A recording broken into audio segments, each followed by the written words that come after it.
me ma kwa ba edeba Nkuranhyɛ dwumadi a wo he Adom TV so edi yam je so ni tekotego na udi na mira Africa ka bo kire me mate ene so ye betua na muntuo apese be ye hyebre e kire akwan se wonam we wo mobile phone na se mobile phone no sey a se wo ye ni yie se be abeti bi na call asani messages ye bebre ene enam wa ye se mobile phone na sey na akase ye be ya brabo yie ye bosobo ena enkoyi o ena ya dini o ena wedi amebire o omre wo bre bia wo bre ni firi wankasa me kan bi se ni utak wo boa system na nye system na ne wo system no e nioma enan kwan afa so dwene kwan afa so kenya watenka ana wo hye watenka so kwan afa so e kire nioma ase ena kwan a ofa so e kasa. Many of us are living our lives based on childhood systems, and most of our childhood experiences are what are guiding us, and we're expecting to receive adult results. Maybe any adwene nkwada adwene and we say and ye bro and we mu ame and we be so be mu e and say ye and bufu aba me so mebu afu oya odi aba me so di yaw and we di enye we di mintimi sa adwendwen na egu adwene pro so na pese oya pani oboa enkwada na twabia asu akwada na ahye ne boso mana de amfa ma no obebe fie no da ho no opem ne na wofom e fe ne temper tantrums na wonyini ye wo na ese okope na abrabo akade ye de bo abrabo no eye adwene a wodwene hwehu na wo ene empo enkyirase a wodema enioma sabe ye nkwada no se nsi oto a ye gina mu edi asa enso no bro ye kra mfa ye hokosim na wo bede yen nyama adura no wo ye pani so ensi oto a wotwadwa asu ye nkwada no ye de ye da se obi akwaba mama ye bi adie ye se papa ya ade mama ya ade ye nkwada no ye da se obi gina ani mu kire ade o classroom ye teacher wa ya ade o ye mpani de adesuani etu ye ankasa ye nkire mu se enyini na ye nti ase so se emu do san nyansa ye bepe. Many of us are still struggling with childhood temptations, and social enya ye nkwada bremu ye nyina nya ye eba no se yesum obi wanyini enso dan obi o si ni person mesia moame amenye yie o man political politician wa o moame se da bia wo dan obi se waja ne wona wanyini o nenso wo dan obi wanyini o se dwama mbo ye wo de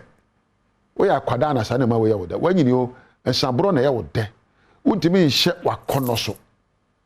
You can't even delay your gratificational needs. Udi wakono echi sa kwada sabe edomekon entimeye ye nkwada na ye pempapa mu na bia waja tobola ma obebobi umobi me no be ye empapa mu ye nkwada suban ye nyini ye so ye empapa mu ye nkwada na ye ma ya betri me de me ye me ha obi antimi me na me sei ye mpani so ye ma ya betri so ana debi ye nkwada na empo ahoye a ewo ye mu me maame antobi amame o de maame atobi ama wonya madamfo nkwada subane ahoye a na pesa nkuminya ye nkwada na esime ni wo ya aka me nne nkasa ye nyini yesu ya aka ye nkwada na asade edene a ye tuna jaje mu se wo de mintimi nye ye kan procrastination wonyi ye nso ye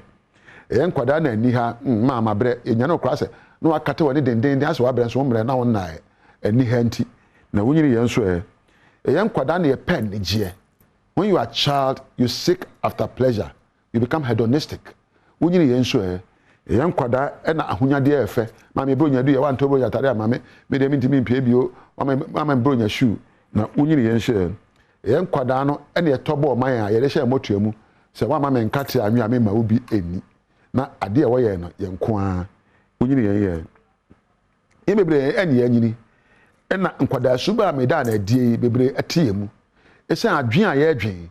esa atenka atiemu esa nse de ye te wiase fanti esan said ya kasa fenti no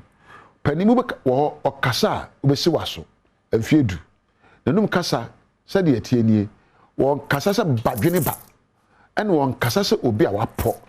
sabe nkwada suban na da na dwen po so ena nkwada tinka ya bufuo no ya odie ena abrebia edine kan ene wo kasa. Since you became an adult, you have to begin to examine the way you think. Wanyini pa wawade se woni obi bonkita ho edi nkita ho a se odwene adwene a wodwene fa nipa no ho se wo hwe kasa wo ka ache nipa kro se wo hwe se da wo kire nsem ase afa na hwe atenka edi wanim. If your life is not yielding the expected results, if your marriage is not going right, if your business is falling apart, it means you are not growing up. You are just growing old. You are not bearing fruits. What say what the dua abahye fom a enyidum pempensuo bi asanso aba. Onipa sam pempensuo no nya nru ho na nkwada adwene ene nkwada asu ene nkwada atenka ene nkwada ne ye na wo adwene poso a wabrabo ne enyini awade ne enyini bebre ene aka ye nkwada mfie mu ene ye kasa ene ye ntiase ye wo man abrabo akwansie ni neoma no ye kire mu nkwada abremu ena adwene ene se de hwe neoma fa no ene so nkwada abremu. Many of us are stuck in childhood ways of speaking, understanding, reasoning, thinking and seeing things. Many of us me mo bi sobo me se ye mu bebre ene aka nkwada yomu wo de ade ma me amekira se de nkwada akira se me bie ma no amekasa se akwada abufuo no ya odie mu sempo me dwene a madwene ankira se akira se bi me mpoye na se de wadwene etie no sana be the level of your thinking patterns will determine the level of your life. The way you think about yourself, about others and about life will determine how you treat yourself, how you treat others and how you treat life. Said ya wote wa brabo asefa. Said ya wote obi asefa. Said ya wote abrabo ankasa asefa no. Sa na be atake abrabo. So unsa abrabo eye obre na penidi a obeto ba hantem. Se wo kira abrabo asese abrabo eye woko a ese opa kade na agina no na kodi nkunimu a ebesi oye. Said ya wote aware asefa no ene wone. Se wote aware asese aware eye wodo ahofama no obuo ene mpo etunwa hye ema obi a aware ebeye. Se wote adwuma ase se adwuma se ebesa fisa se betu eho asiw aye bibi soronko na emfaso aba no eno beboa o na emom wo ya akwada obi nyama mie wo de nyama na meye o wo de nyama na meye na se wa bra bo nyina se wo ye ma obi aye akwada eno ya ade ma obi na ye panimu wo ye emeso ani me se den akwada na wo ye se obi baba yi wa ye nti na bia onam na wo impress nkrofo matara me hye na manfo yi ma ye adwuma me ye ne yi ma ye wo nye se obi ni yie na so ani so obi wo ho so obi ni ho pani de wo nye se ebe so abi ani wo ye se ebe dimu wo ye se empo ebe safata wo ye se emfaso be baso ama wo ene obi eno ene efe ne pani yo enti pani mu wadwene a wo dwene no watenka akanya no ene se de wo kira babo asefa no ebe kire se de ebe kasa afa ene de yemebre ene atu ye ho asi ho nkwada suban he me de me nyini da se de amete na wakunkon abrabo mu oba anu ani agiman me ebe o da bi pani eya hobrase pani eya suahunu pani eya empo ahohyeso ena pani eya nkitahudi a ede abaso ebre wo ne obi pani nya sisie pani nya ntro pani nya ndede ena pani enye seme nkomi nya aye mede ko wo pani mu eya obi a wo da suban adi ema mfaso eba ho ema obi ene de wahwe abrabo mu hwese de a osifa ekasa na hwese de ofaso adwene neoma ho na faso hwe de odwene wa ho efa odwene obi ho na adwene ababo ho na bisa on se eye mpani su ana eye nkwada su enka achi so betu ne dini se nkwada su na me de menyina ba pani enka achi odofo wo pani mu wanyini yie mo ano kasa ma ne ye mo atenka ene usu ene di enchire pani.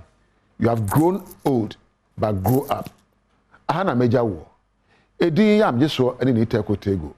na adwumedi we me de bawi anasa ma me na twede ampo nyankopon asese o ma me nyansa na wo so se wo mrehwe me da ase na me na Adom TV mpanimfo obo machidom camera for sound for edempo MC a krakra Priscilla wo obo machidom ahana meja wo wonu onyame entina